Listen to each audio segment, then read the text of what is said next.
Hello, everyone. Welcome to our live stream. We are four Westerners that have chosen not to live in the West. And this live stream is being recorded a couple days after the assassination of Charlie Kirk. And so we wanted to come on and discuss it, share our feelings, talk about it, answer some of your questions in the chat. I am a vlogger and commentator with a Hollywood background. Next to me is Stan Fillon. He is a Canadian vlogger and follower of Charlie Kirk's. Beneath me is Daniel Bosworth. He is ex-military, also not living in the West anymore. And next to him is Peter Frohwein. I had to practice that. Peter is an investor, American investor, and theologian.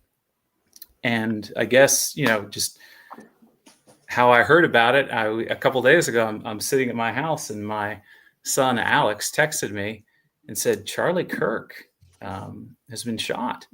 And I was like, is he okay? And he's like, it doesn't look like he would be okay. He said, I saw him get hit in the neck.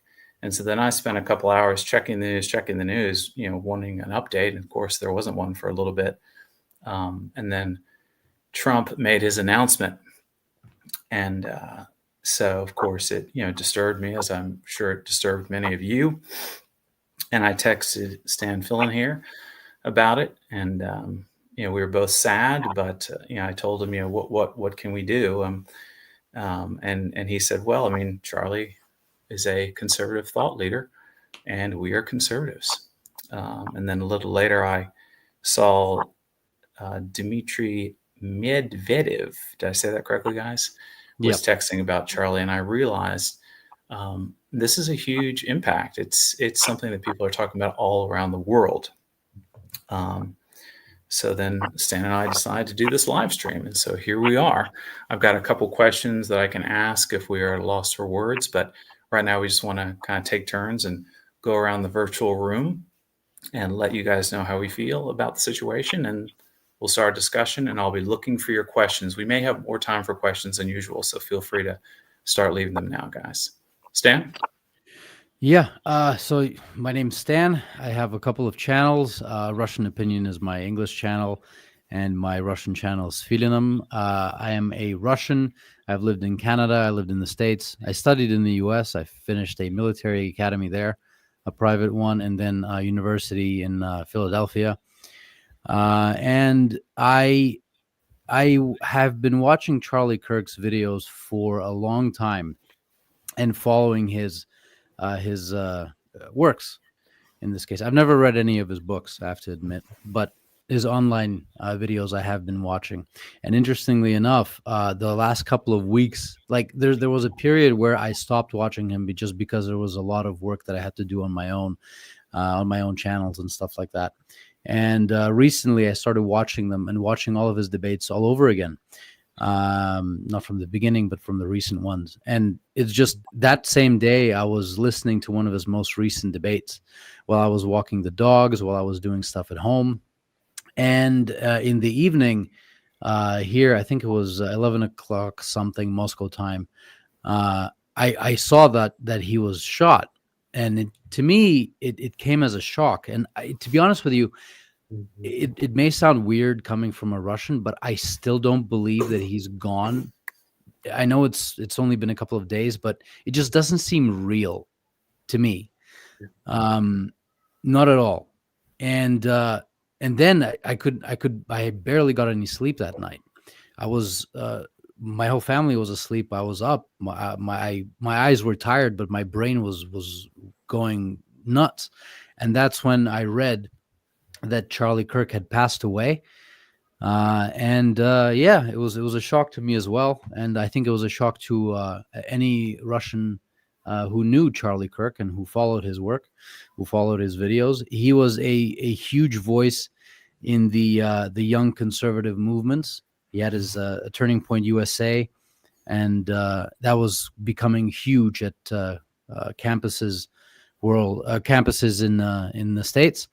And I mean, he wasn't just a voice for American conservatives or Americans with traditional values. I think he was a voice for people of traditional values almost worldwide, because there are so many people. If you read through the comments from other YouTubers, you'll see the comments coming from a whole bunch of countries, from Africa, from Europe, from Oceania, from Asia. People saying that they are conservatives and they were following Charlie Kirk, and they're in shock that it happened. So he was a very big voice, and I'm sure we'll get into the reasons why each of us think that he was taken away from us so soon. I didn't agree with everything Charlie Kirk said, but he definitely had a huge impact. And let's give him, at 31, to be that close to the president of the US, to his whole family, being known globally. Now, that is an achievement. Whether you like him or not, that is a huge accomplishment. So for now, I'm going to stop talking, and please, I guess somebody else, Peter or Daniel, whoever's up next. Okay. Daniel, you want to talk? Yes. First off, I'd like to say thank you, Joseph, for the invitation. I think, the world that we live in today, it's so very important that we have discussions like this, because I feel like people are losing touch with each other, and like what Charlie Kirk was doing was absolutely amazing. He wanted to sit and discuss different topics with people around the nation, and he wanted to hear from everyone. So I think it's very important that we don't lose this. I'm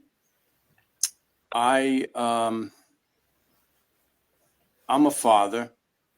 I'm not a blogger. I'm not a vlogger. I'm not an independent journalist. I'm a father who moved to Russia to raise my children because I understand what's happening, unfortunately, in America. And my point that I want to try to make is that the division between people in America. I mean, you have people that are celebrating this man's, assassination.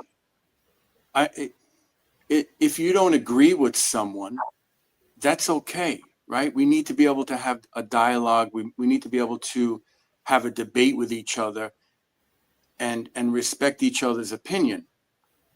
And I feel like that is lost in America, right? Like I'm in shock that people are celebrating his death. I mean, this is, for me, this is a mental illness.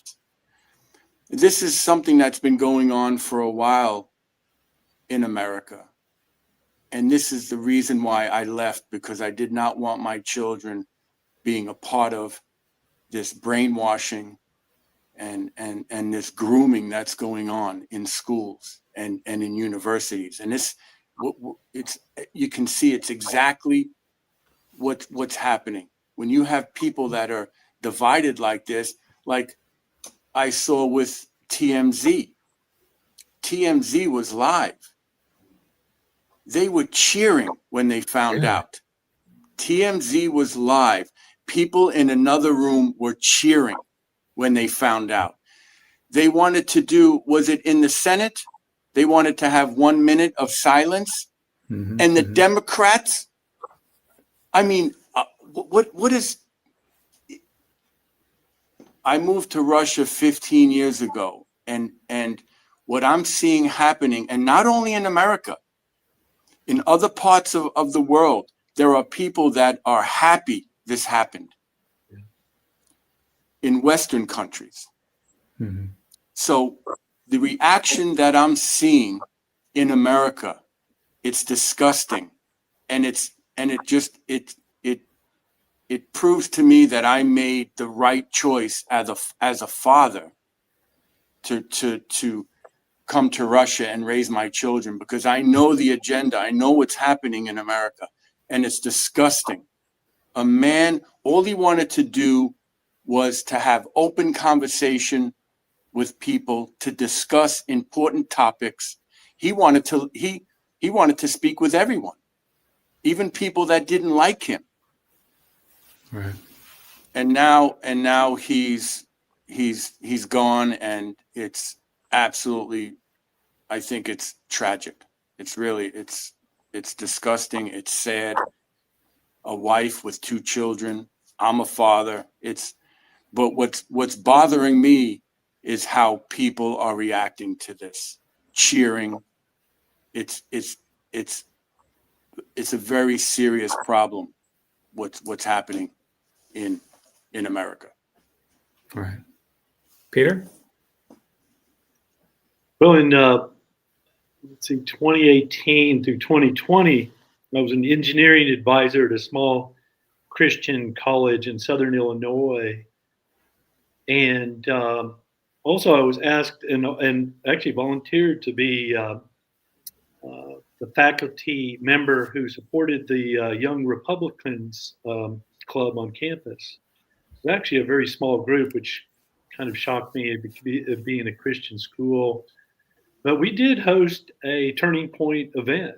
Now, Charlie was not at that event, but some of the other people who worked for him were. And I was extremely impressed with how good these people were. And it left a really strong impression to me about how what Turning Point was doing, its impact. Although this was a small college, I was glad to see that there was some receptivity to this Turning Point event. And but I wish I could say I was shocked by what happened to Charlie, but I think even Charlie knew what he was up against.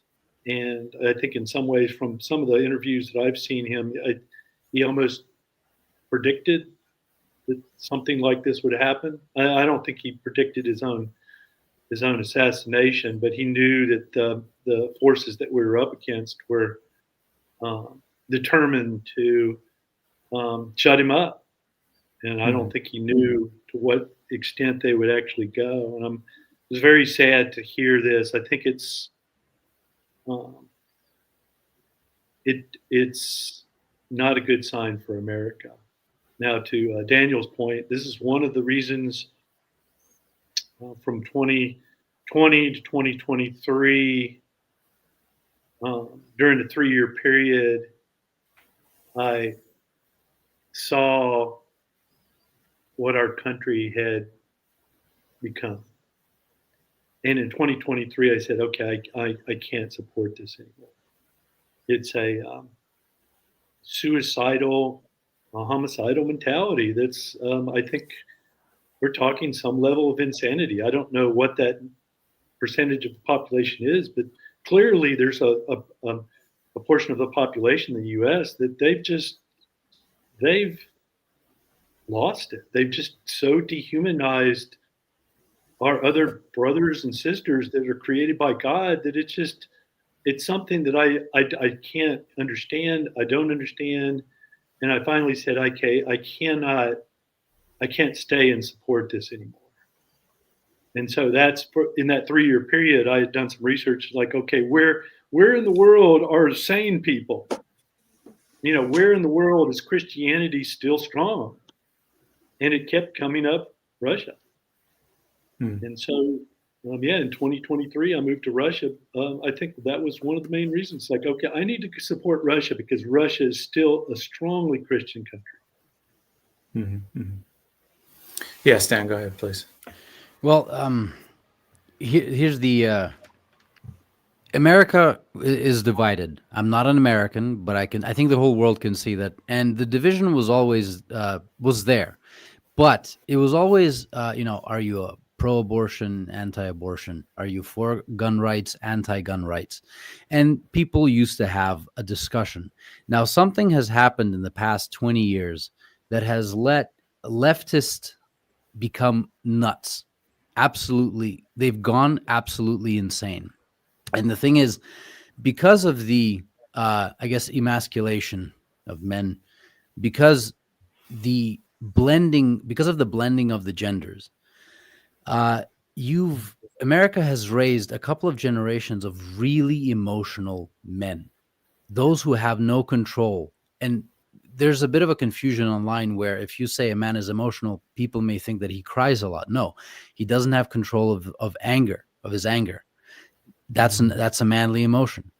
And when you have somebody like that, when you have pills, antidepressants, when you have a population that is becoming increasingly frustrated because of economic instability, because of the growth of prices, general, lots of things in general. And at the same time, you have propaganda in universities, because the assassin, because it was a political assassination, was a college student. He was 22. He probably had his whole life ahead of himself. And he was too emotional. He was brainwashed. He was radicalized. And, there are other creators who are saying this, like Steven Crowder, Matt Walsh, Candace Owens, many, many, many on the conservative side who are saying, well, for years and years and years, the mainstream media has been demonizing them and calling them fascists and Nazis for saying something simple that a couple of years ago was just logical, that, biology, man is a man, a woman is a woman, abortion is evil, et cetera, et cetera. These things were normal maybe 10, 15 years ago. And now that the left, because of Charlie, the left was losing the fight in the universities. And the universities are a breeding ground for Democratic voters and the crazy left. And with Turning Point USA's chapters in every university, they were losing the fight right then and there. Incoming conspiracy, if you want to continue down that road. But they've been calling conservative thought leaders as Nazis. And then what do they expect when it actually happens? Especially when people like Maxine Waters, I believe that's her name, and other Democratic leaders calling for actual physical violence of people who support Trump, of people who support conservative creators. I mean, what do they think that was going to happen? And now that it did happen, in fact, they picked, even though they've sent threats to a lot of different creators, anyone who has a YouTube online receives threats, right? And people who are in the political sphere definitely receive threats. So Charlie Kirk, I think he, maybe not naive, but he was so nice, and he really wanted to make a big impact and a big change, that he didn't even believe that it was going to happen, which is why he had such a lax security at these events. And the left, through their rhetoric, picked the nicest guy of the bunch, and they murdered the nicest possible conservative voice, who was also one of the most powerful. I mean, at this point, what is the American right going to do? Are they going to just cool off the temperature with what Democrats are asking them to do? Or are they actually going to do something else that would further this problem and this divide that the U.S. is having right now? I have no idea, but this is a big, quote unquote, turning point, if you want to call it that, because, I mean, what are they going to do? What's left? Mm-hmm. Right. They minority reported a future president, basically. That's my opinion. Wow. Yeah, I think he was going to run in 2032 for the presidency. Wow. Well, Stan, yeah, I was going to ask you, because you followed him more. You're in your 30s. You're in the same decade as Charlie. I'm 51, so the guy I listened to a lot when I was like coming up was Rush Limbaugh. Mm-hmm. And then I got the text from my 21-year-old son, Alex. So I realized, I was starting to think, how much of an impact is this guy having? So what would you say, Stan? Like, what is Charlie's mark? Like, how much of an impact was he having? How much of an impact would he have had? You mentioned that both of you mentioned, some people said that he might be president. And you just said, Stan, that you think that he was having a major impact on campuses, and this was, I guess, damaging the Democrats' future. Correct? So, like, how would you, define Charlie as far as like, is it quantifiable, the impact he was having? I think we just lost somebody. Yeah, Dan's connection. Okay, and how would I? Okay, so it's quite obvious that university campuses are a breeding ground for Democratic voters and the crazies, and universities have been taken over. I mean, when I studied in the States, when I studied in the U.S., we had at this point, what's the best way of putting this so YouTube doesn't go nuts? Anyways, so when I was studying in the US, there are things that you could do that are completely faux pas at this current time and this current climate in universities because of the overall takeover of these institutions by people who, once they lose a particular argument, they resort to violence because that is the only thing they have left, because they actually don't want to debate and hear your opinion, and they don't want their minds changed. And Charlie, he was only 31 years old, and at that point, by this year, he was trying to, and I think he was successfully establishing, maybe not in all universities, but in many universities, Turning Point USA chapters. Yep. So here's what you have: you have on campuses, you have conservative students pitching conservative ideas to other conservative students, all under an organization that is headed by Charlie. What they were doing is raising multiple generations of future Republican voters, and they were doing so. You know how they sometimes would say in the tobacco advertisements as a joke, like, get them while they're young. Well, this is what Charlie was doing. Yeah. He was going into the breeding grounds for Democrats for their votes, and he was taking their votes from them, and he was raising generations of people that would vote for him in the future, or the candidate that he would throw his support behind. I mean, that is for sure. And they were losing ground in universities because of Charlie. So the impact is tremendous. The impact is huge. And he was a patriot of the U.S. He had a lot of backwards views on Russia. He did. And I was hoping that maybe sometime in the future, if he would ever come to Russia, that we could change his mind, because that was his thing, change my mind, right? We could change his mind and show him that we're not a backwards country. We're not a backwards dictatorship, because that's what he thought. And I disagreed with him. But it's unfortunate that,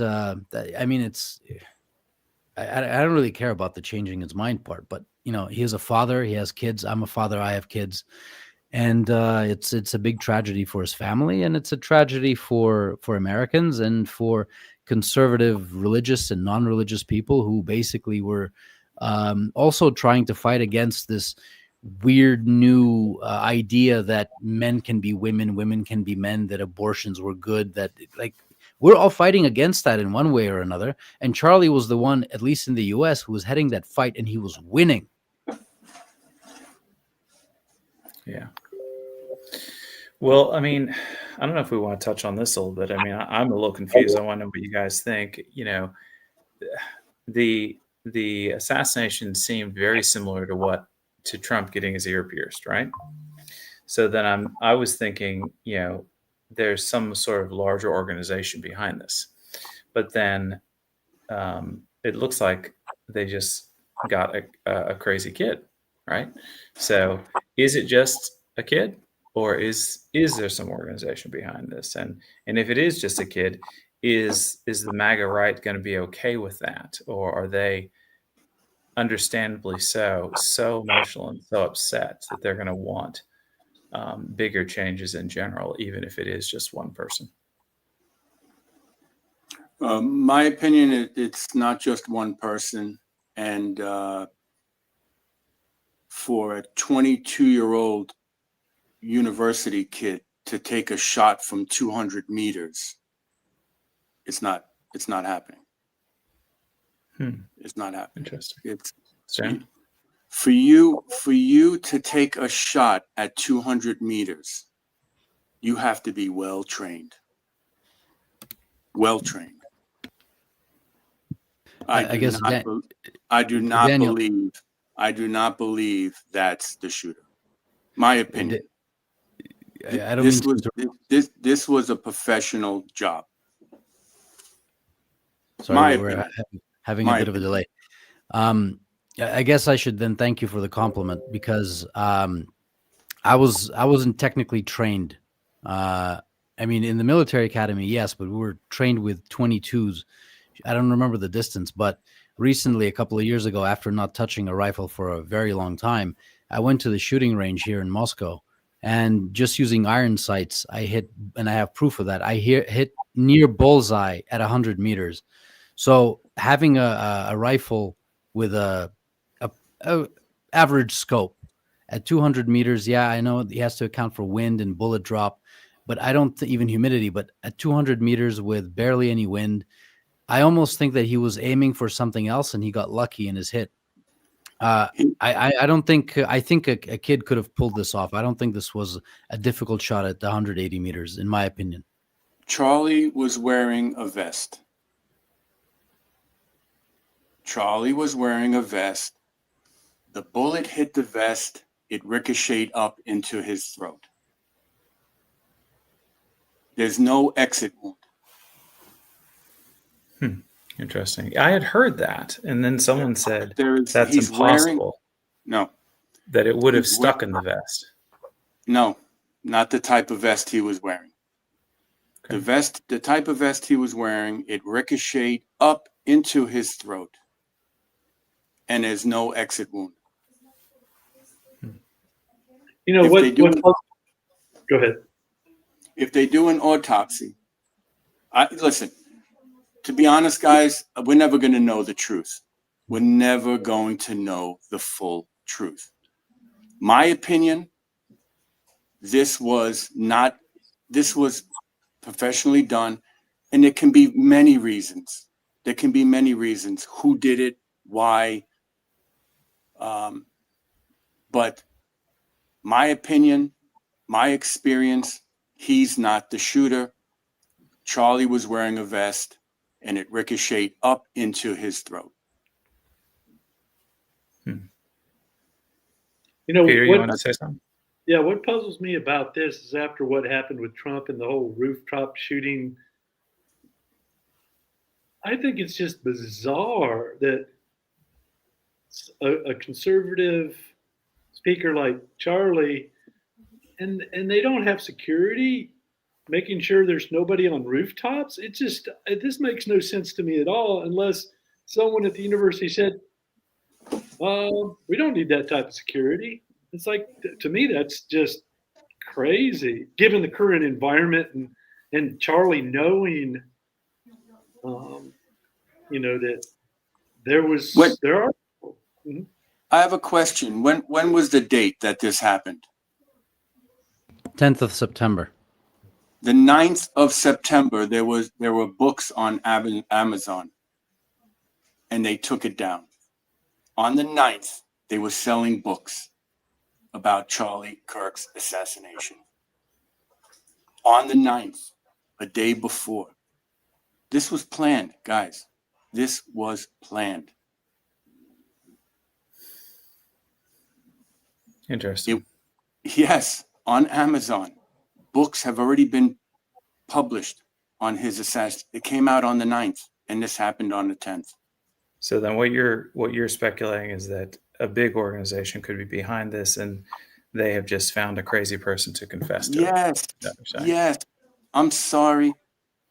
For 200 meters out, you have to have some kind of experience. There's no way. And then he jumps off, runs into the woods, and then puts the gun together and leaves it in the woods with shellings written on it about transgender. I mean, come on. Do they think that we're this stupid? Well, that's the weird part, is that in the video he did jump off of the building, but I don't think there's a rifle that we see in that video. There's nothing. That's the weird part. Right. And you want to tell me you're going to jump off and then run into the woods, put the gun back together, and then leave shells with transgender description? I mean, yeah. Do they really think we're that stupid? This was a planned execution done by professionals. Now, who? That's the question. That's the question. Who did it? I don't think we're ever going to know. But again, this is all my opinion. It's just my opinion. Yeah. We understand. Stan, do you have another idea of what may be going on, or what are your thoughts? Well, I mean, there's a clear motive of why this could be done professionally because, again, as I mentioned previously, he was raising a couple of generations, or could be many generations of Republican voters, and this is something that, Elon Musk called the Democratic Party the murdering party, or the party that kills, I believe, something like that. Oh, we're using very banned words for YouTube now. So he did call them these things because that's what they do, according to Elon Musk and according to other politicians. And in fact, they have been calling for violence against the conservative right. So there is a motive for something like this to be done professionally, for sure. I 100% agree. I just don't agree that, in the States, let's be honest. You can get some training quite easily in the US. It's not something that's abnormal. You can go to a gun range, you can rent a weapon, you can buy your own weapon, you can get a license for it if you're mentally sane, you go through the background checks, et cetera, et cetera. And after a couple of sessions, when you're used to the rifle and you understand how bullet drop works and everything, and your scope is zeroed, you can make that shot, in my opinion. But I could be biased because, again, as I mentioned before, and I have proof of this, I can aim down iron sights at 100 meters and I'll hit the target. So that's my own personal bias. I may be entirely wrong. However, there are very few weird things like where's the rifle? Would he put it back together? Why would he take it apart? Why wouldn't they show on video? I mean, maybe he threw it off of a different side of the building for all we know. I have no idea. But there's a lot of very weird inconsistencies.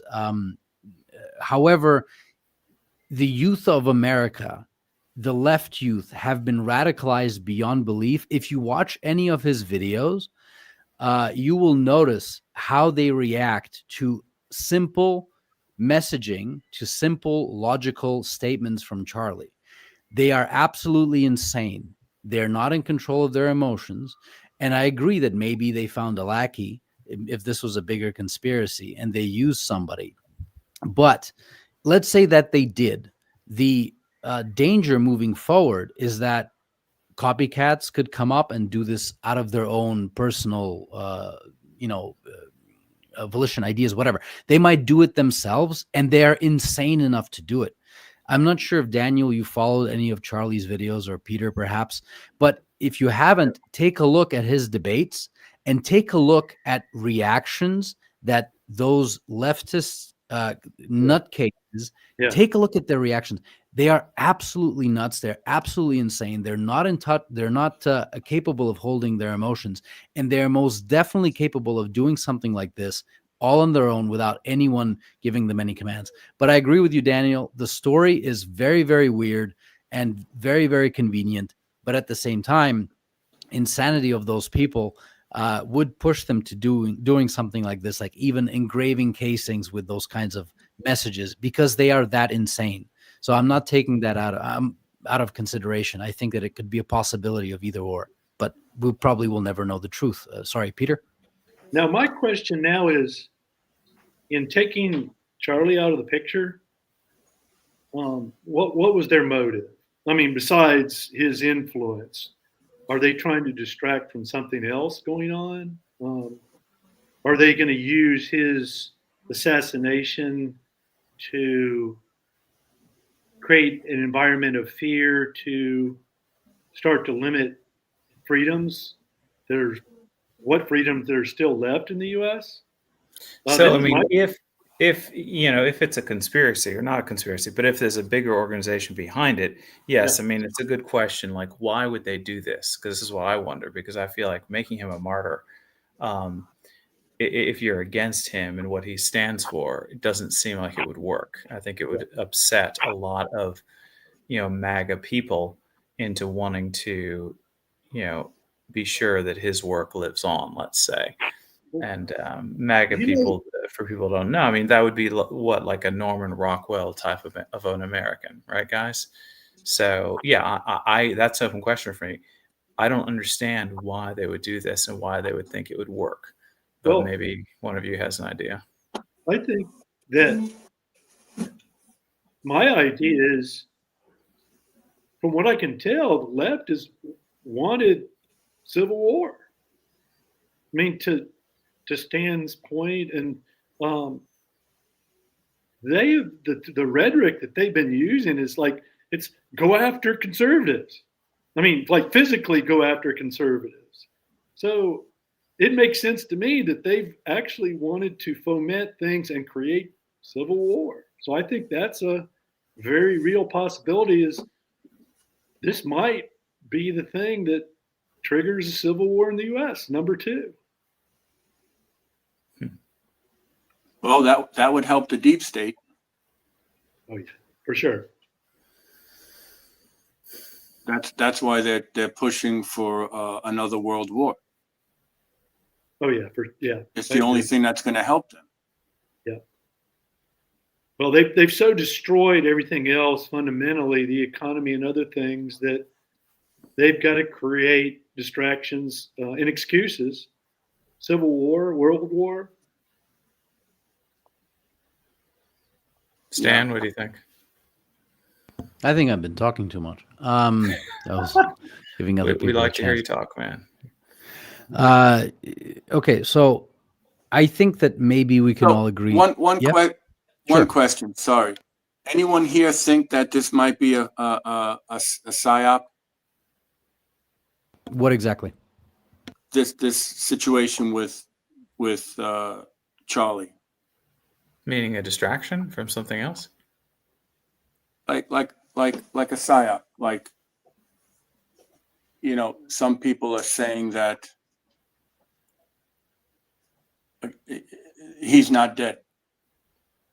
Oh no, unfortunately he definitely is. If you see that video, it's, and if you, I don't think that I would go that far as saying that he's not. Although I wish that he was alive. I'm not obviously. saying. I'm just saying what's circling the internet, that this could possibly be a psyop. I would. I believe that this is. I don't agree with that theory. This, No. as a blogger with a large channel, I've had people make up the weirdest stuff about me, and I've read those comments, and I laughed because I thought it was hilarious. But there are some people that make up these outrageous stories. Listen, online, I'm a capitalist, a communist. I'm Tatar, Uzbek. I'm from Chechnya. I'm Jewish. I'm Russian. I'm Ukrainian. I have so many stories about me online from random people that when I read these things, and then there's some people that start saying that, well, maybe it's a psyop because of this and that and that. It's people online like to make things up sometimes so it fits their own narrative. I completely understand that. That's human emotion. I get it. However, if you look at the video and even the up close video, there's no way anyone could have, unfortunately for Charlie, there's no way anyone could have survived that. Yeah. So I don't think this is a psyop. Now, if you look at the world has been in a state of declining economies since 2019. But in 2020, the can was kicked down the road and we had the COVID situation.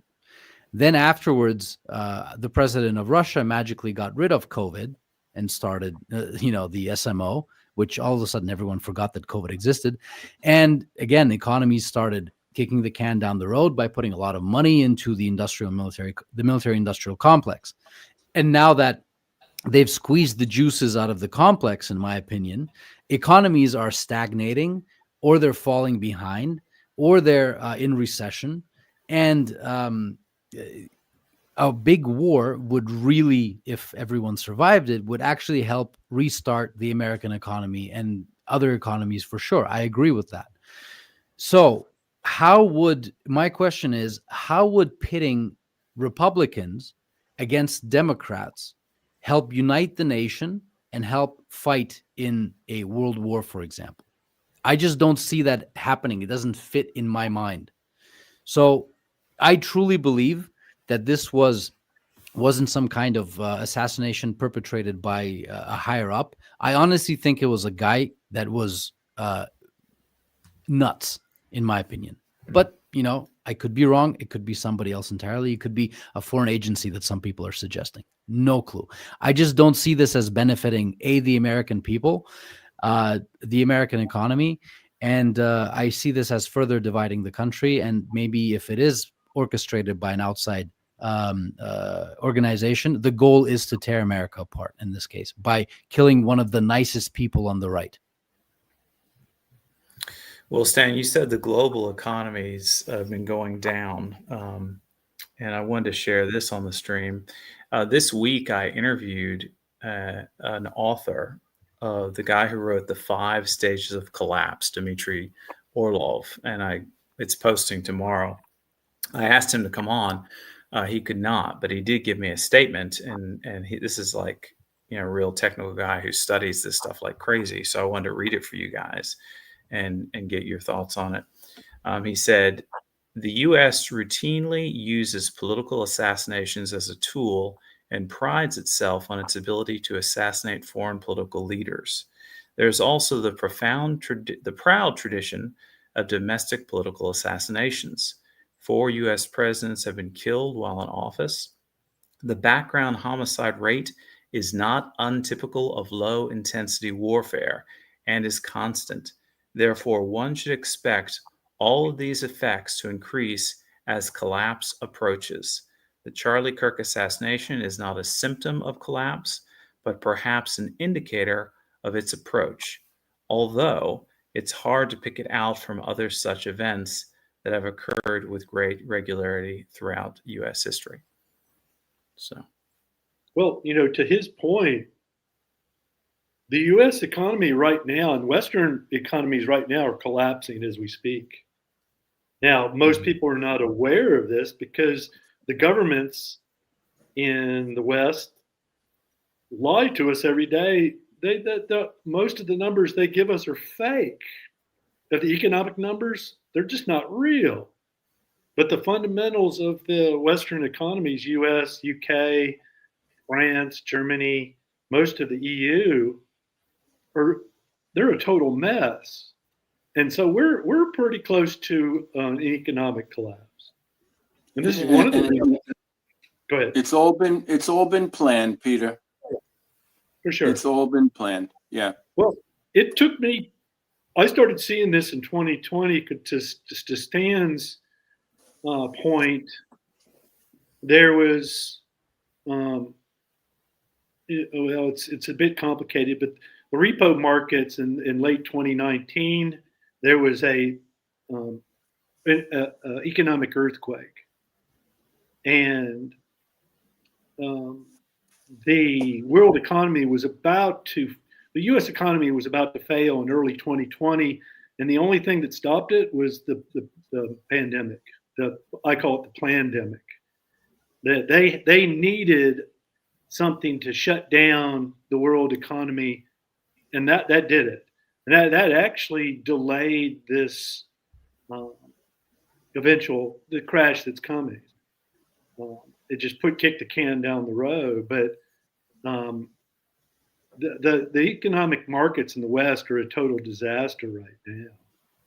And it took me, when I first started seeing this, it took me 3 years to figure this out. And that was one of the reasons I chose Russia. I'm like, okay, the Russian economy is now the most stable economy in the world. It's not the biggest, but it's definitely the most stable.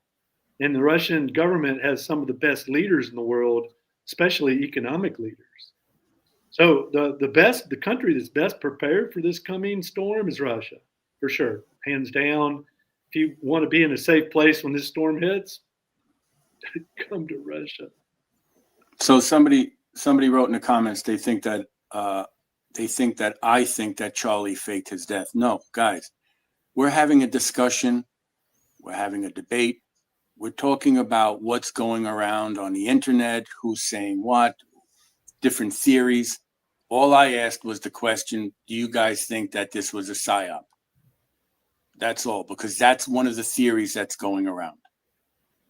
Daniel, I would agree with that, but those who know Charlie best have come out and spoken about his character.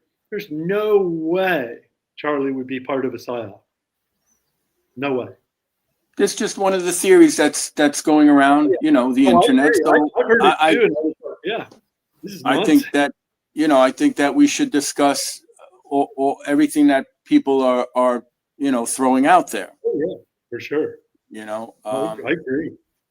That's not what I think, but I just asked the question. Do you guys think? Because that's one of the theories. Yeah, I don't know. No, I'm glad you brought it up because we should cover as much as we can. Sure. Because today I listened to his wife's video message that she made, and that was hard. That definitely made my eyes wetter to listen to her talk. And it's just, for me as a father, it's thinking about the confusion the little kids will have. That's the worst part of it for me. And I can't imagine what she's going through.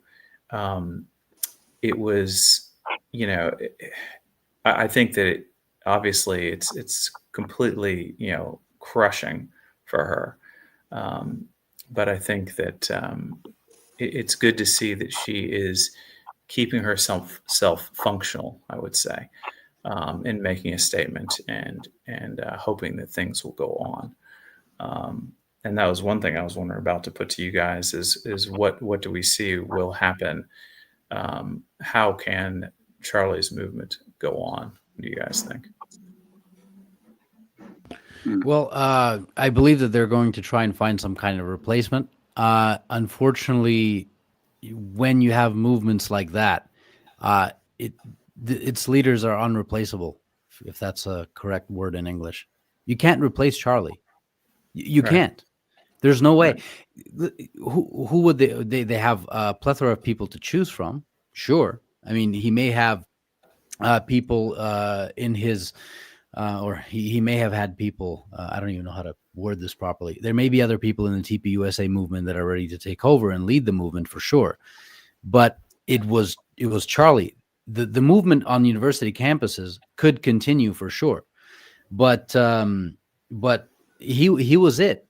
Like all the different events that he created, all the different places that he went. I mean, at 31, to be that much of a huge influence on the youth of America, how do you find people like that? What is that word about? I can't remember the saying anymore. Either way, finding people like that is extremely difficult. Somebody that went from 18 years old, dropped out of college, I didn't think he even attended college. He applied for a military academy, didn't get in, and he started this organization at 18. And by 31, he was influential enough to actually get Trump to win the presidency by moving the youth vote. How do you replace that? It's like in the same way we have a problem here in Russia. It's like, how do you replace Vladimir Putin? How? Yeah. Who would be Right. ambitious and smart and intelligent and ruthless and democratic at the same time enough to take a position and control the biggest country in the world with so many difficult issues to resolve and so many enemies on its borders? How do you do that? It's incredibly difficult. That's what we in Russia are worried about, because eventually he doesn't have infinity amount of years. Eventually there's going to have to be somebody else. And we're all worried about who's that's going to be. Is it going to be someone more, a very radical person that's going to cause a lot of problems, or somebody who's going to be a Pierre Trudeau, Justin Trudeau, and mess things up for our country, right? And the same thing for the TPUSA movement. How do you replace somebody like Charlie Kirk, who could not only, I mean, again, if you listen to his speeches, he would have crazies, leftists. They would come up and he would say, if you don't mind, tell me your story. Oh, I understand what you were going through. I get that. However, this, that, and this and that. This is the truth. And he would say this in such a compassionate way that, again, that's why I said earlier, they literally killed the nicest guy of the whole movement. Right. And he may have said some radical things, like when he mentioned that, they should take. I may be taking this out of context. I apologize, but he was speaking about letting underage kids see public executions. I don't know why he said something like this. I have no context. I don't know. Some people might view that as radical, but altogether, like if you take him as a persona, he was generally the good light in the movement, and they killed the light. I don't know what's going to happen, how they are going to. Now, there's two options. One, they find somebody who can use Charlie's legacy to continue the movement, or they find somebody that is okay-ish, and the movement slowly will fizzle out. Because I think this was a big movement that relied heavily on Charlie's personality, that people around the world who are normal, the personality that people could actually admire and adore, and even like me, like I'm Russian, I'm not American, I only studied in the States, and people don't understand why a Russian guy at 12 o'clock is scratching his head and can't sleep because somebody in America who's actually anti-Russia got murdered. That's the kind of impact he had. Good luck replacing that. Yeah. I mean, it's only a little bit more than a decade if you think about it, because he was from 18 to 31, because he said he was about 20 years a child and about 10 years doing this. And he achieved so much in just a little more than a decade. And, we're all heartbroken, and we're going to be in some ways forever heartbroken. But technically, I think it's worth saying, and I think Charlie would want us to think of him in a positive way, and to know that he did more in a decade than most people will ever do, and I think he would want to be remembered for that, for the great things that he did, and the impact that he had. So what other theories have you guys seen floating around the internet regarding who might have done this to Charlie? I saw people talking about the psyop. Any other theories that you guys have seen or read about who might have done this, other than this 22-year-old boy? Well, I've heard a theory just today, which I don't know, but talking about he was starting to change his position on what's going on in Israel, in Gaza, and that possibly the Israeli government said, okay, we can't have that. So, but I think what we're seeing is classic. I think Charlie, well, I know Charlie understood what the battle he was engaged in was a battle between good and evil. And he clearly stated this, I think, a number of times in through his Christian faith, that he knew that this evil would have to be, we're going to have to challenge it and ultimately defeat it. So I guess my question is there still enough good left in America because I think we're in it's the most dangerous period in world history, is that we have to win this. The good in the world has to win this. So my thinking on what's going on in America, but not just America, but also in Europe, is can we, because these people, these evil forces, they're serious. And so, I mean, serious enough, we were talking about civil war or world wars. My thinking is we're in a race against time. We need to get them out of power before they do something that can't be reversed. And I've had this thinking for for 4 or 5 years now, that because even before what was happening in Ukraine, is it's like, okay, we need to stop this before something happens. What I mean by something happens, if it's world war, if it goes nuclear, then we're all in deep trouble. But I think we're in a race against time to get the good in the world has to stop this before they do something that I don't know. I don't know if there's enough.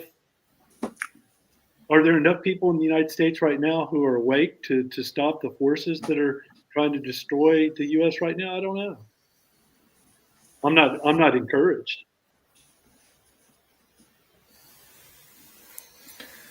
Yeah, I understand. I like I say, like the Norman Rockwell Americans and people like that in the UK and in France and Germany, that at some point they're going to be like, enough of this. I'm done with this.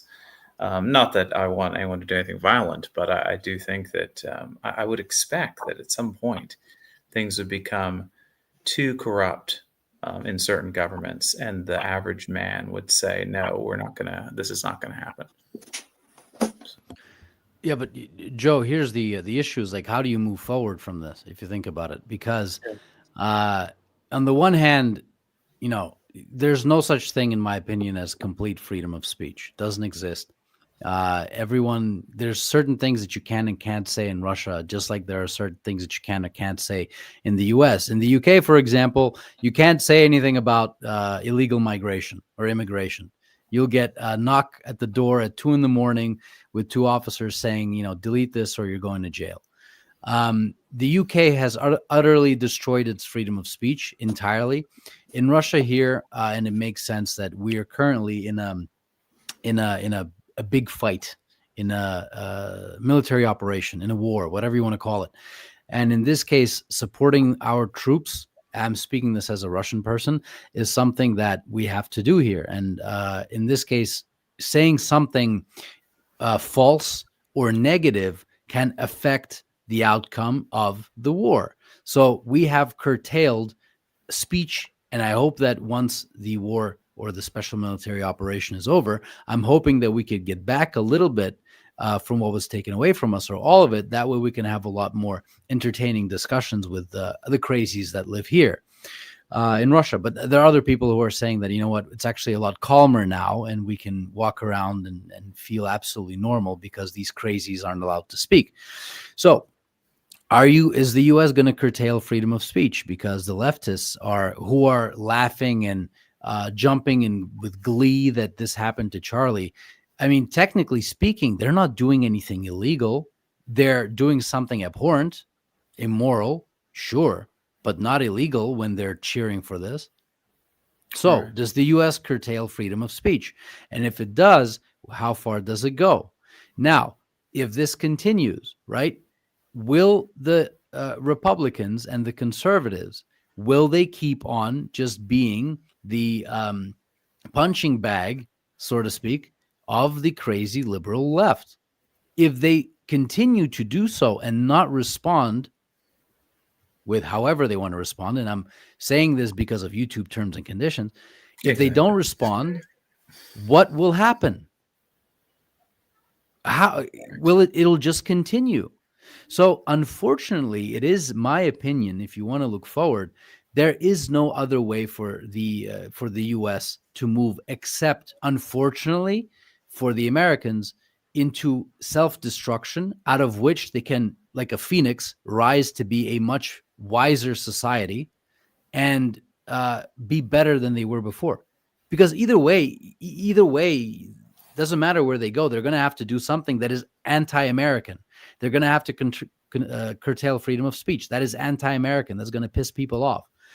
The right can't just sit there and keep taking this. And if they do something, then that's one more step towards civil war. Will the Democrats and the crazy lefties, will they understand that they're playing with fire and maybe they should stop speaking the way they do? I don't think so, because of the crazy polarization that's happening. So it is my opinion. You can also take a look at the different stages of Ray Dalio's, the way empires rise and fall. You can take a look at that as well and see that America's in the last stages of his cycle. Yeah.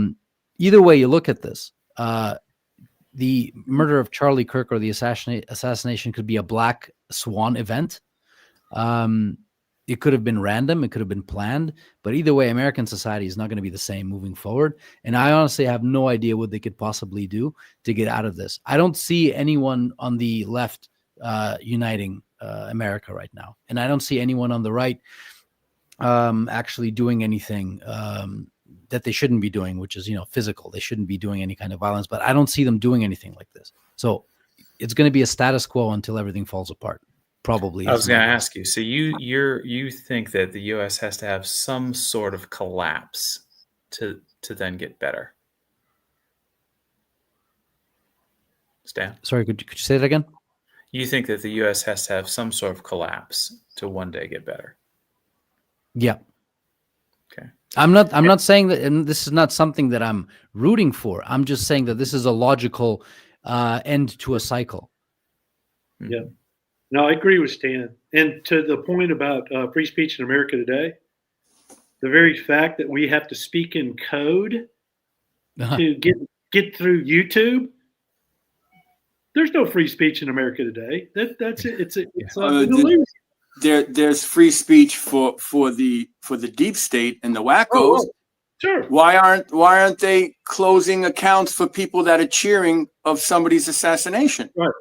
But we have to speak in code, and if we don't, they'll just demonetize.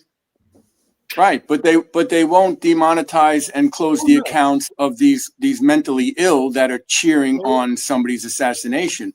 One, and two, would you want your children going to school where a teacher is celebrating this? Would you want your children to be taught by somebody would you want to go to a doctor or to a nurse who's cheering on this? Because that's what's happening. Yeah, for sure. It's not about free speech. It's about morals. These people are showing their true colors. And this is one of the reasons why I left. And I'm in Russia because I know the agenda. I know the agenda. I've known it for a long, long time. Mm-hmm. The plan to destroy America, to destroy Europe. It's happening a long time now. And I was fortunate and blessed enough to realize this and to move here to raise my children. But when you have doctors and nurses and teachers cheering on social media and their accounts are not being closed, a lot of the people are getting fired. A lot of them are getting fired from their jobs. It's disgusting. Yeah, very interesting. Yeah, it's funny because people running my channel, and Stan knows this too, we'll get comments where people realize that we're being careful with our words. And they think it's because of Russia, and it's absolutely the opposite. Oh, right. We're being careful of our words because of the Western algorithm that is watching what we say, not because of what Russia might think or do. Guys, Joseph, go ahead. Make no mistake. We are in a war, good against evil. Good against evil. There's no doubt. And it's only going to get worse before it gets better. Daniel. Unfortunately, it's only going to get worse before it gets better. Yeah. Yeah, and this is after 3 years of seeing this from 20 to 2023, I came to that very conclusion. And then I was like, and I would have stayed to fight it. But for 3 years, I friends and family, I said, hey, do you not see this? And almost without exception, friends and family just said, no, everything's fine. Like, what are you talking? What planet are you people on? But no, sadly I came to that conclusion that the system's going to have to burn down before it's going to have to reset itself. Now I hope that's not violent, but knowing history, I'd say there's a strong possibility it will be.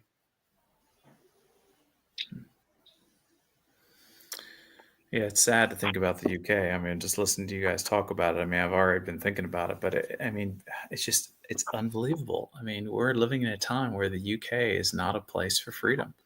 I mean, it's like something out of 1984, or it's like it's almost literally like V for Vendetta, that comic book, that movie. It's crazy. They are destroying. The European Union was developed to destroy Europe. They're destroying the countries from the inside. How do you do that? Open borders. Open borders. How many of millions of people are coming into these countries? fentanyl, drugs, human trafficking. I mean, they're and brainwashing. Research MK Ultra. Yeah, they've been brainwashing people in school, in universities, through movies, TV, the news. Yeah. And how do you control somebody?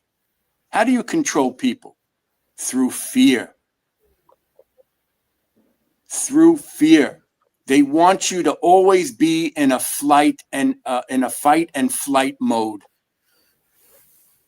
They always want you to be scared. Every day they want you to keep seeing things that are making you scared. And the pandemic, that was a test of control. The pandemic was to see if people were going to do what they wanted you to do. Close your businesses, stay at home, wear masks. That was a test. There's a lot going on. There's so much that we can talk about. Many things that are happening that people have no idea.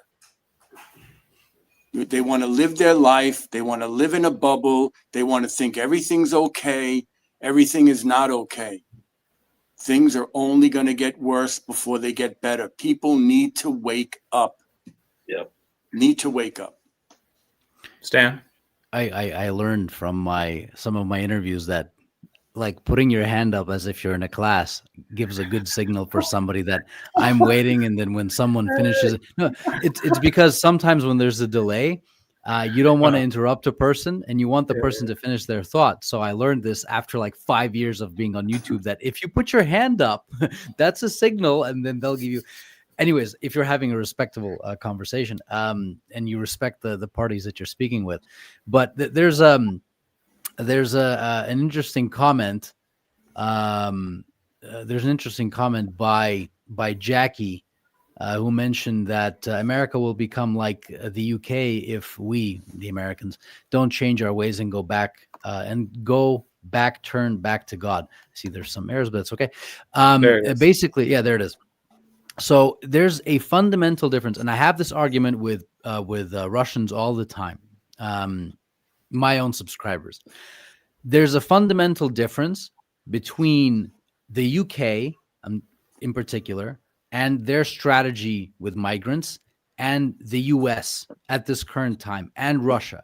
See, the UK, they went a step forward. They kind of leapt into outer space when they've put one religion above all other religions. Yeah. When they put, and I am not a religious person, and I understand the need and the importance of it, but they've taken one religion, put it above everyone else. They're giving hotel rooms to a set amount of people, a special type of people, not everyone else, for free. The people who are paying for those hotel rooms are English taxpayers. Not only do they do that, the English government, or the UK government, sends notices to people who have vacant property that they deem is dilapidated, right? And they forcefully buy this property and charge the owner of the property to fix the property. They take this off the amount of the value of the property, and they give it to migrant families. They've taken it a step further now, which is why we see all those riots in the UK. They've allowed migrants to walk around with their flags. They've allowed the psychopath alphabet community to put flags everywhere in the UK, right? But now if you walk around with the St. George's Cross, you'll see white English people walk around and try to take it down as to not be offensive. The UK, Mrs. I'm sorry, I forgot your name. Your comment was, I apologize, but the UK is an entirely different beast when it comes to ruining your own country.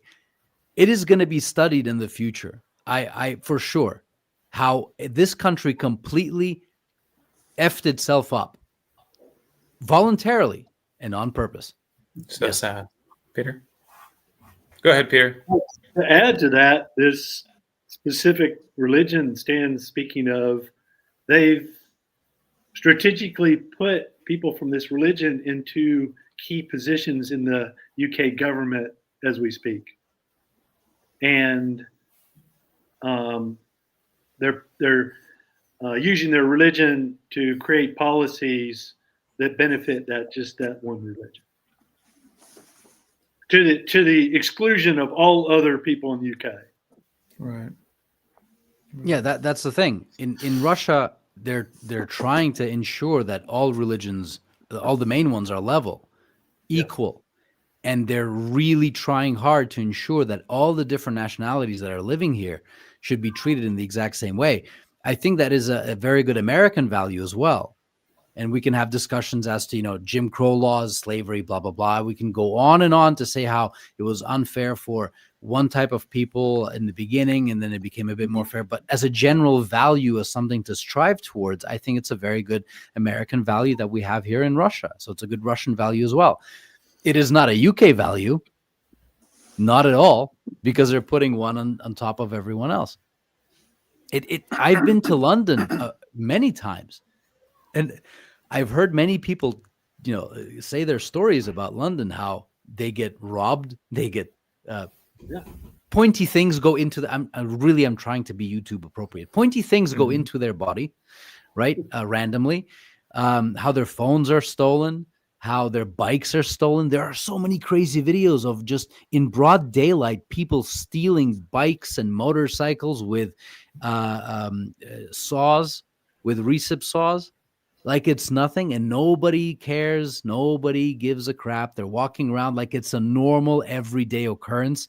The only people defending their motorcycles being stolen are other bikers who are randomly walking by because we love our motorcycles. As you can see my helmet back there. Nobody's going to take my bike. Nobody's going to take anyone else's bike if I'm there. It is nuts. It is crazy. But yeah, so Jackie, very long-winded question.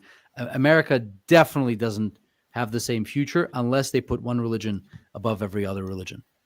So, yep, I'm done. Stan, you're talking about materialistic things. Let's talk about life. People who are being stabbed and killed by people coming from other countries. People living in fear, can't walk the streets. Women, elderly people. This is all planned. You want to destroy a country from the inside, you open up your borders, you let all these people in. This is where I think many people are lost. What's important in life?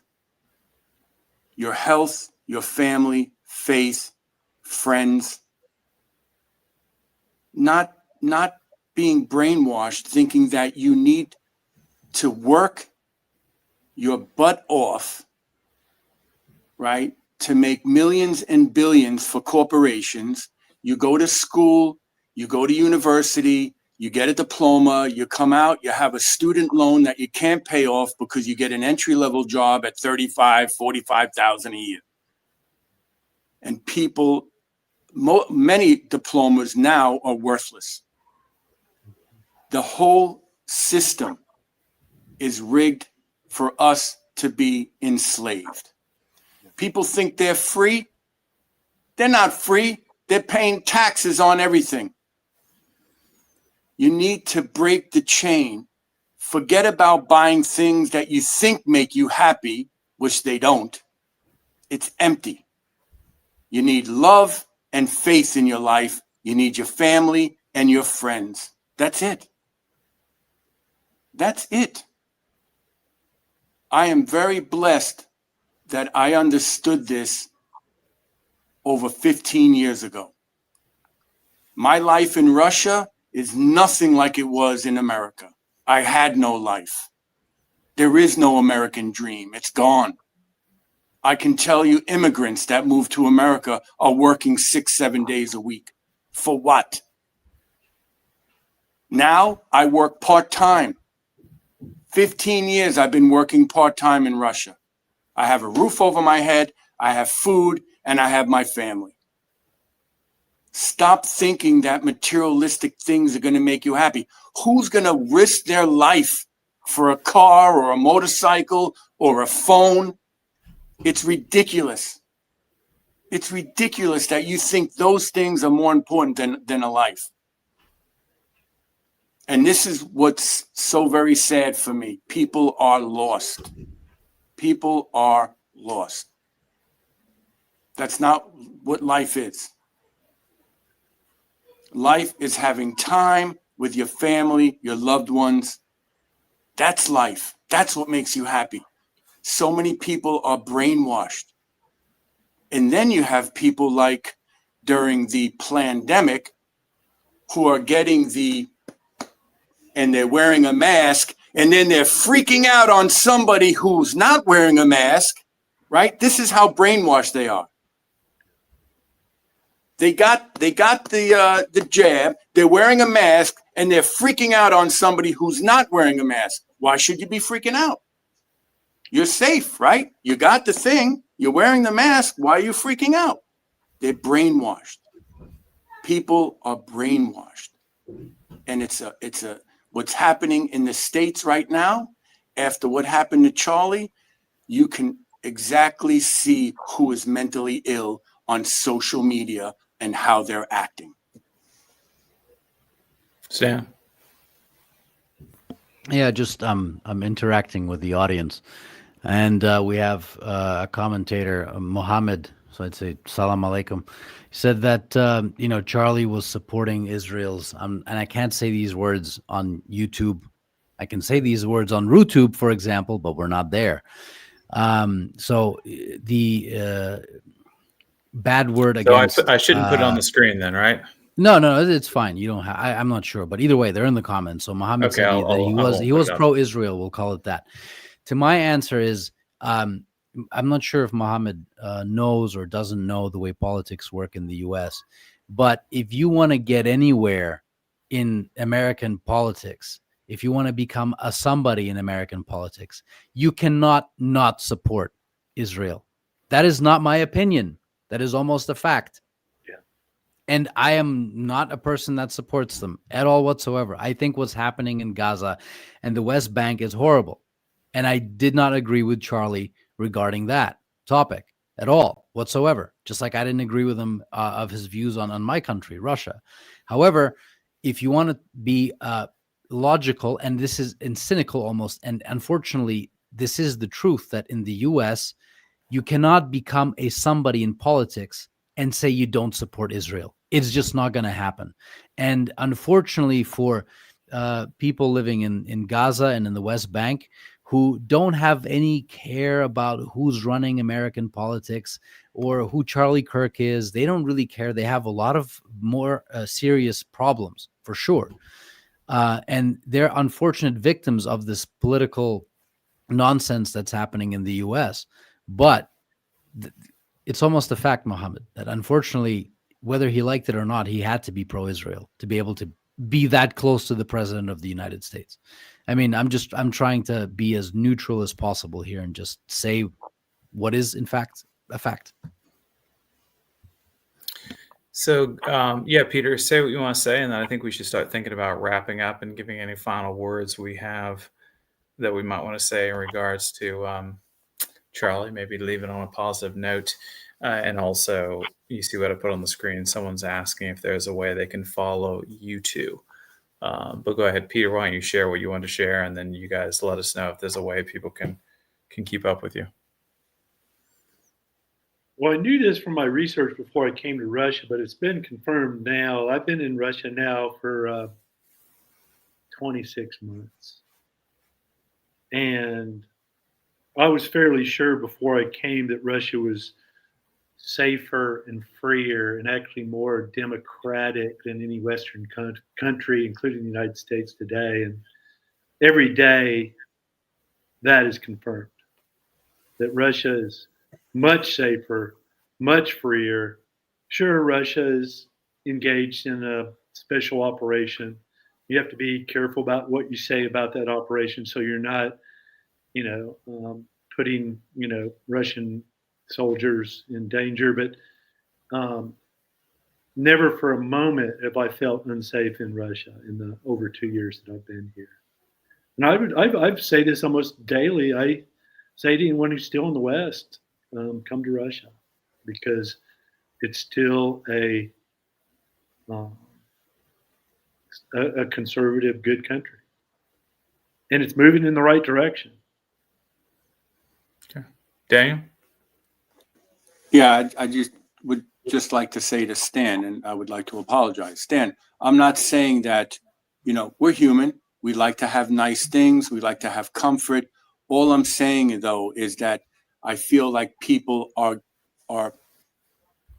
lost when it comes to what's important in life. Having a hobby, doing things, of course, it brings us happiness. But when it comes down to a gun or a knife in your face and they want to take something that's materialistic, take it. Take it. You can always buy another one. So when I see many videos of people fighting and losing their life over something like a car or a purse or a motorcycle, it doesn't make sense to me, because you can't get your life back, but you can get something back that you can buy. That's all I'm saying. Oh yeah, you don't have to apologize to me. I completely understand. Yeah, so I didn't mean any disrespect, Stan. No. That was very American of you. So Joe, you know what I'm talking about. When we played Airsoft, I told you you're in Russia now. Stop apologizing. Stop apologizing. Yeah. So I know, I completely understand. It's coming from my point of view. I completely understand that the most important things are your children, your family, your happiness, and your health. I was just pointing out that even in the videos of all the thefts that are happening in the UK, and I get that there's a lot of other big problems, like, for example, the unwanted touching of women in the UK. Again, I'm using YouTube specific words, that is happening, and the statistics are awful.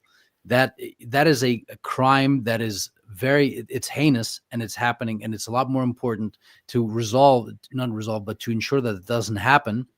And any kind of material things that are stolen are secondary or tertiary, whatever. They don't even count.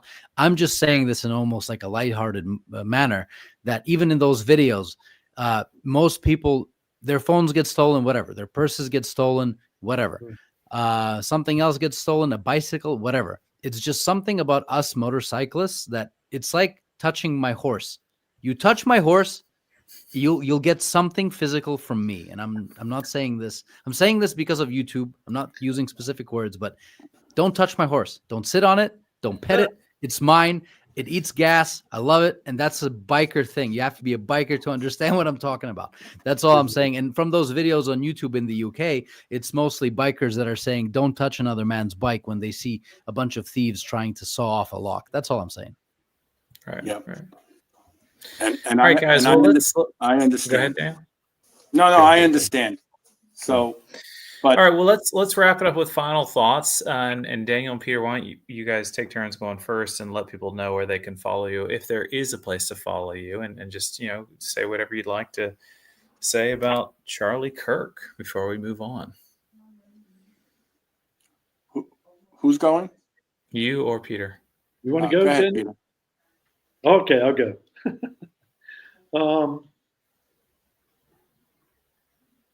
I pray every day for peace. Like I said, I would have. There's some people have made some comments that, maybe implied that I should have stayed in America and fought. Well, I would have done that if I could have gotten friends and family to wake up, but I couldn't. And that was extremely painful for me it was one of the most painful things for me to do, is to leave all my friends and family behind, because I see what's coming to America. And so I would have stayed if I could have woken them up, but I was like, okay, I'll stay and fight, but I'm not going to fight alone. Mm-hmm. So God brought me to Russia, and that's confirmed every single day that I'm in Russia. You would not. Almost every day, there's a God thing going on. It's like, okay, because I asked God, God, why am I in Russia? And I think one of the reasons I'm in Russia is to convey how good Russia and Russians are. Truly good people. They care deeply, very passionate. Some are stoic.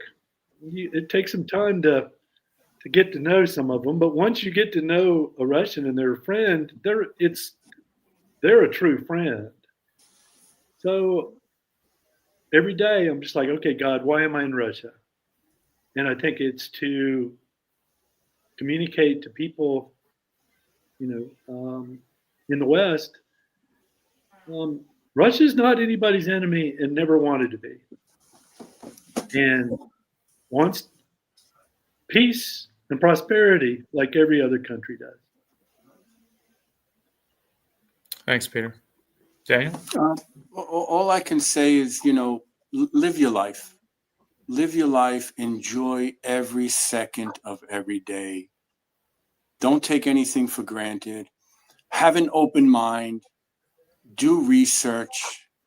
Learn what you can do to have a safe and healthy environment for you and your family. Unfortunately, there's much evil out there. And just stay connected. Connect with your friends, with your family, with your neighbors. Talk to people. Look them in the eyes. Get away from the electronics. Get out there and connect with people. Every day I'm meeting new people. Every day I'm meeting new people. I like to hear their stories. It's very important that you don't lose the connection with humans. Very important, because we are going through some really difficult times, and I believe it's only going to get worse before it gets better. So stay strong and fill your heart with love, not hatred. And God bless. Thanks, Daniel. Sam, you want to give us a... Yeah, sure. Circle back and have a very, very interesting take. So imagine 20 years from now, imagine that the 10th didn't happen, right? Would have been lovely that it never happened, but unfortunately it did. So imagine that it didn't. 20 years from now, the Americans could have had a president who, at least in my opinion, could have actually, based on his character, potentially moved Russia and the US closer together. Because he was the person who, if only Charlie knew that almost everything that he talked about, all the values that he cherished, are abundant in Russia. He didn't know this. All right. Now, he was setting up all his bases. He had, for the 13 years that he was promoting TPUSA, he was setting up all of his bases, if we're going to be using a baseball term, right? And he had them all set up. He was ready to go. All he had to do was just bat the ball, and that's it. And he would have a home run. He would have become president. And because of his attitude and his compassion, and we have to take into consideration all the other evils in the U.S. and the shadow government and everything. But at least it would have been a person, at least somebody, a voice, somebody who could actually negotiate with a future Russian president and maybe bring us closer to peace. And some lunatic, or perhaps some organization, took that potential future away from us. I could be entirely incorrect, but this is something that I believe, that he was a person that you could actually convince and have a conversation with.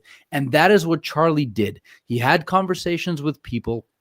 He convinced them. He tried to change their minds. He pissed a lot of crazy lunatics off who had no other choice, apparently, than do something that horrible. And they unfortunately succeeded. But, it is unfortunate that we live in such a time where they're going after the nice people.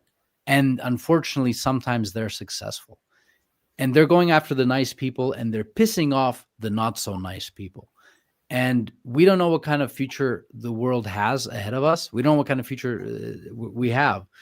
But even when I mentioned the fall of the US, there's going to be a huge power vacuum. There are going to be conflicts all over the world. I don't think that Russia is going to come out unscathed should that happen, right? So it's going to be bad for everyone. And it's a truly a global life-changing event for Americans, for the American right. And unfortunately, I don't really see any kind of good future in the U.S. And I think this could be a turning moment. This could be a black swan event. And we'll take it from there. I wish it would be amazing if all wars stop and everyone has world peace and we all work together holding hands to achieve something great and to move on to the next planet or something like that. Unfortunately, it's not possible because we're human beings. So bad stuff is going to continue. And I'm glad I got to share this time with the three of you to talk a little bit about publicly, since now we're technically public figures, about this great person called Charlie Kirk, who influenced a lot of people. And even though we don't agree, and I don't agree with with some of his views, I still think that he was a force for good overall for the conservative, normal, logical movement worldwide and in the US. So rest in peace. And let's hope that nobody else from our side, whether in Russia or in the US or in Canada, has the same fate as Charlie for just speaking their damn mind. Amen. Daniel, you wanted to say something real quick before we wrap it up? Dan, real quick, for people who might not know, what is Black Swan? Basically, it's an unforeseen event that changes things economically and politically. Just something that happens that triggers a tsunami of negative impact. What's the best way to describe it? I think I'm at a loss of words for now. But it's an unforeseen event that really changes the outcome of a country's economic fate, political fate, whatever. Mm-hmm. Okay. Unforeseen circumstances. Yeah. Well, very good. All right, guys. Well, audience, thanks for watching. Guys, thanks for sharing. The only other thing I was thinking to say is, that sports analogy that someone left it all in the field. And I think Charlie left it all in the field. I think he did his best. And I was listening to Matt Walsh's angry video about it, and he ended it with one verse in the Bible that I thought was cool. It is Paul, and this is what he said right before he got executed. In 2 Timothy 4, verse 7, he says, I have fought the good fight. I have finished the race. I have kept the faith. And I think that, we should be proud of Charlie and keep that in mind for our own lives. And thanks for watching, everybody.